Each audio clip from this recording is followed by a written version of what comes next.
ये कैसा प्यार। एक लड़का था। वह काफ़ी गरीब था।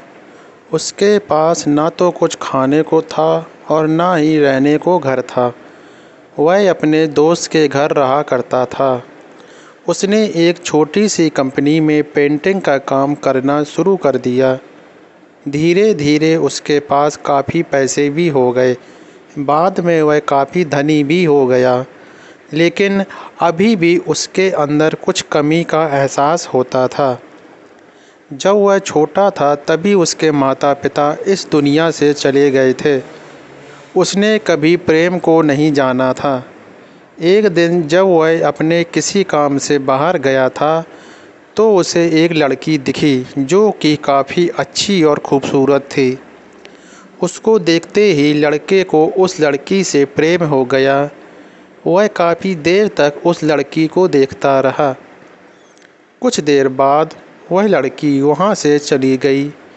कुछ दिनों तक यह लड़का उस लड़की को खोजता रहा, लेकिन वह लड़की ना मिली। लेकिन नियति ने उस लड़की से इस लड़के को मिला दिया। वह लड़की इस लड़के के घर काम की तलाश में आई थी। लड़के ने लड़की को तुरंत घर के काम के लिए रख लिया। जब वह लड़की इस लड़के से मिलने आई थी तो उस समय लड़के ने कुछ भी नहीं बोला, जिससे लड़की को लगा कि यह लड़का गूंगा है। लड़का भी जान गया था कि यह लड़की उसे गूंगा समझती है। इसके साथ ही लड़की समझ गई थी कि यहाँ लड़का इस घर का नौकर है, ना कि मालिक है। अब जब भी यह लड़का उस लड़की के पास जाता तो गूंगा बन जाता है। धीरे धीरे वह लड़की इस लड़के पर काफ़ी रहम खाने लगी। अब उसे इस लड़के के लाचारी पर प्यार होने लगा। लेकिन फिर वह लड़की एक बात से डरकर पीछे हट जाती थी। इस लड़की के भी माता पिता बचपन में ही मर चुके थे। इस लड़की को इसके चाचा ने पाला था और वह चाहता था कि जब तक वह जिंदा रहे यह लड़की उसके खाने और पीने का पैसा दे। लड़की का प्रेम हद से भी बाहर जाने लगा। लड़के के एक खांसी पर भी वह लड़की दौड़कर उस लड़के के पास पहुंच जाती थी। अब लड़का भी समझ गया कि इस लड़की को मुझसे प्रेम हो गया है। लड़का भी बहुत ज़्यादा उस लड़की से प्रेम करता था। उसने पहले लड़की के बारे में सब कुछ पता किया। जब उसे सब पता चल गया तो वह बहुत रोने लगा, क्योंकि उसने गूंगे होने का झूठ बोला था। अब वह दिनों रात रोने लगा। लड़की अपने सैलरी में से लड़के के इलाज करवाने को कहती थी। एक दिन सुबह ही उस लड़की को पता चला कि वह लड़का हॉस्पिटल में भर्ती है। वह दौड़ते हुए जब हॉस्पिटल में पहुंची तो उसने देखा कि लड़का बेड पर बेहोश पड़ा है।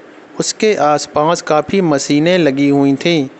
जब लड़की डॉक्टर के पास पहुंची तो वहां पर डॉक्टर ने उसे बताया कि लड़का अब बोल नहीं सकता। उसने अपनी जीभ को काटने की कोशिश की है। इसके साथ ही उस डॉक्टर ने उस लड़की को एक पत्र दिया। उस पत्र में लिखा था, मैं एक काफ़ी धनी लड़का हूँ। जिस घर में तुम काम करती हो उस घर का मालिक मैं ही हूँ, लेकिन इसके साथ ही मैंने तुमसे एक बहुत बड़ा झूठ बोला है कि मैं एक गूंगा हूँ। अब इस झूठ का प्रायश्चित करने के लिए मैं ऐसा काम करने जा रहा हूँ। इसके साथ ही तुम मेरे घर से मेरे मैनेजर से पैसों को लेकर अपने चाचा को दे देना और एक नई ज़िंदगी की शुरुआत करना। अगर हो सके तो मुझे माफ़ कर देना, तुम्हारा दोषी। इस पत्र को पढ़ने के बाद उस लड़की की आंख में आंसू भर आए। वह दौड़ते हुए मंदिर में गई। उसने भगवान के सामने कसम खाई कि जब तक वह लड़का बोलने नहीं लगता तब तक वह कुछ नहीं खाएगी, भले ही वह मर क्यों न जाए। इधर डॉक्टर भी उस लड़के की इलाज कर रहे थे। ईश्वर ने दोनों के मन की बात कबूल कर ली और अब लड़का बोलने लगा, लेकिन वह अपनी याददाश्त खो गया था। अब उसे कुछ भी ये याद नहीं था। जब इसके बाद लड़की ने उसके याददाश्त के लिए